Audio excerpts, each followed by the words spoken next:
जी नमस्ते। कैसे हो आप सब? आई होप आप सब बहुत अच्छे होंगे, मस्त होंगे और स्वस्थ होंगे। तो शुरू करते हैं आज की वीडियो।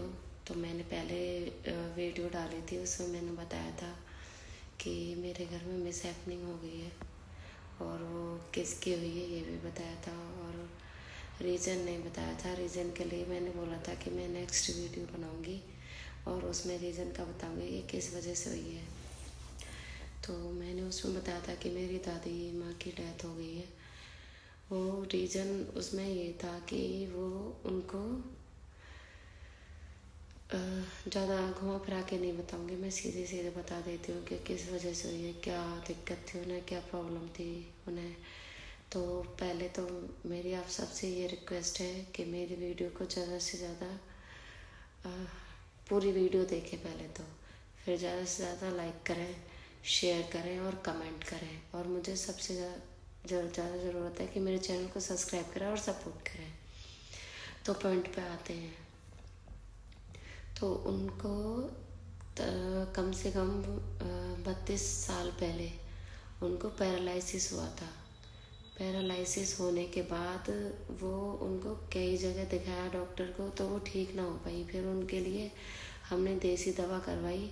देसी दवाई से उन्हें इतना हो गया कि वो चल फिर सकती थी, खुद ही चल फिर सकती थी, खा सकती थी, अपने आप नहाना धोना सारा काम अपने आप कर लेती थी, ऐसी हो गई थी।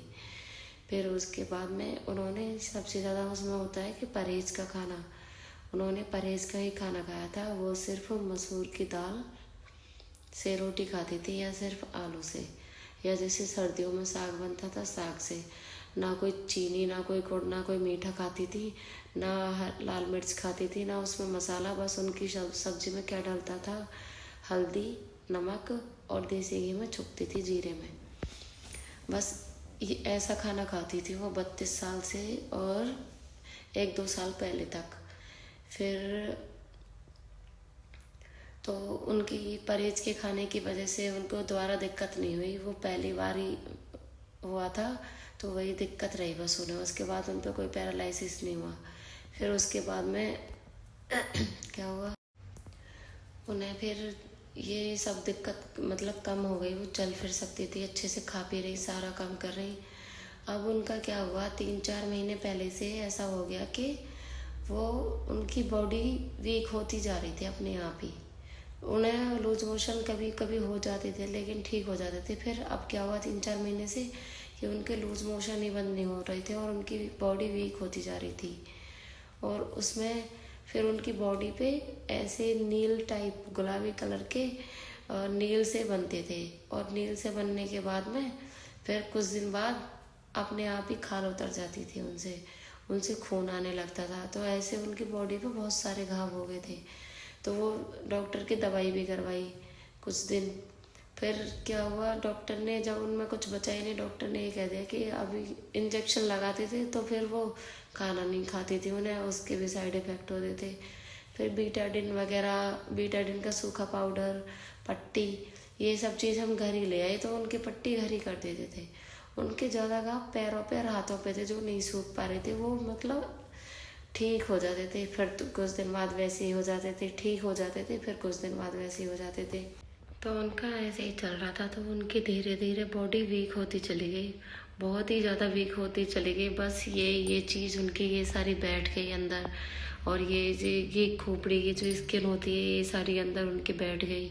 और ये गले की मतलब एक एक हड्डी उनकी बिना उसके एक्सरे के गिन सकते थे हम, ऐसी हालत हो गई थी उनकी। तो फिर होली के मतलब होली से वो बोल रही थी अच्छे से, खूब बोल चाल रही थी। होली वाले दिन में उनसे बात करके आए थे हम, होली वाले दिन में बात करें। तो होली वाले दिन से थोड़ी उनकी ऐसे हो गई थी कि जीभ थोड़ी मतलब जीभ में तोतलापन हो गया था। उसके बाद होली भी हो गई। होली के बाद 7 तारीख को वो लेट ही अचानक से उनकी मतलब उनका बोलना बंद हो गया। वो बस थोड़ी देर जैसे हम गए तो मैंने आवाज़ मारी, माँ जी, बस ये तो कराता हूँ।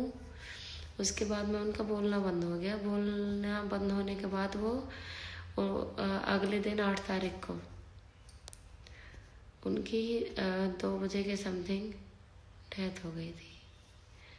ये थी उनकी, ना तो उन्हें कोई बीमारी थी, बस उनको पैरालिसिस हुआ था। वैसे उनकी बॉडी में कोई दिक्कत नहीं थी, ना कोई बीमारी थी। वो भी 32 साल पहले हुआ था। वो परहेज का खाना खा रही थी तो अच्छे से चल पा रही थी। तो मैंने ये वीडियो ज़्यादा डिटेल में ना बता के शॉर्ट में ही आप सबको बताइए। ज़्यादा डिटेल बताऊंगी तो वीडियो ज़्यादा लंबी खिंच जाएगी, इस वजह से शॉर्ट में बताइए।